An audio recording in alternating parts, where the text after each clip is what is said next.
अंग्रेजी की कहावत है कि all is well that ends well, यानी अगर किसी काम का अंजाम ठीक हो जाए तो वो सारा काम ही ठीक समझा जाता है। अगर किसी को किसी इम्तहान के नतीजे पर एतराज़ हो, वो इस पर शोर करे, एहतजाज करे, उसको ना मानने की धमकियां दे, उस नतीजे में होने वाले काम का हिस्सा ना बनने का प्रचार करे और ज़ोर शोर से करे, लेकिन आखिरकार उस नतीजे में बनने वाली इमारत को मुकम्मल करने में शामिल हो जाए, तो यही समझा जाएगा कि all is well that ends well. इसी तरह सुन्नी इत्तेहाद काउंसिल अल मारूफ पाकिस्तान तहरीक इंसाफ ने भी इलेक्शन के नतीजे पर एतराज़ किया। इलेक्शन को धांधली ज़दा कहा, मैंडेट चोरी होने का इल्ज़ाम लगाया, नताइज को ना मानने का ऐलान किया, फिर मखसूस नशिस्तें ना मिलने तक हाउस को नामुकम्मल कहकर इजलास की मुखालफत की, लेकिन फिर चारों सूबों और आज मरकज़ में हुकूमत साजी के प्रोसेस में हिस्सा भी लिया। तो फिर क्या ये समझा जाए कि सुन्नी इत्तेहाद काउंसिल के लिए सब ठीक हो गया है?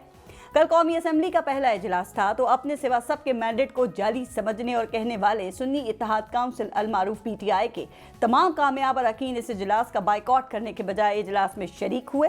इस इजलास को गैर आइनी भी कहा, हूटिंग भी हुई, मुखालिफिन को चोर चोर भी कहा, मैंडेट पर डाका मारने वाले भी कहा, इजलास ना चलने देने की धमकियां भी दी, लेकिन आखिर में ओहदों का हलफ उठाकर चलते बने।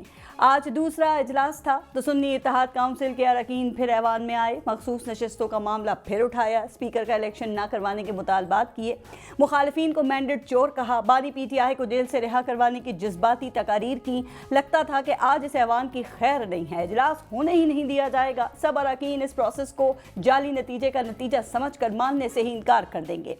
स्पीकर के इलेक्शन में आहंगी दीवार बनकर खड़े होंगे, लेकिन फिर वही हुआ, जज्बात ठंडे हुए और खुद स्पीकर के इलेक्शन में न सिर्फ हिस्सा लिया बल्कि अपना उम्मीदवार भी खड़ा किया। तो फिर क्या यह समझा जाए कि सुन्नी इत्तेहाद काउंसिल के लिए सब ठीक हो गया है?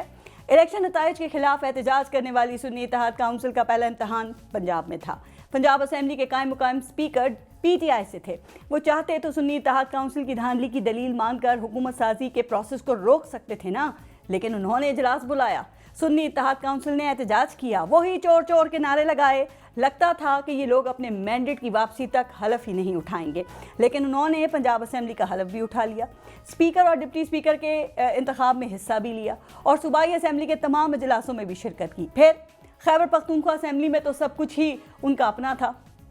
असेंबली में अक्सरियत भी अपनी, स्पीकर भी अपना, वजीर आला भी अपना। वो एहतजाज के तौर पर जैसे चाहते कर सकते थे। वो चाहते तो धांधली के बयानिए की लाज रखते हुए सूबे में हुकूमत साजी को मैंडेट की वापसी से मशरूत करके मुलतवी रख सकते थे। वो चाहते तो मखसूस नशिस्तें ना दिए जाने पर एहतजाज के तौर पर इस प्रोसेस को मुलतवी कर सकते थे, लेकिन उन्होंने वहाँ आसानी के बावजूद ऐसा नहीं किया। तो फिर क्या ये समझा जाए कि सुन्नी इत्तेहाद काउंसिल के लिए सब ठीक हो गया है?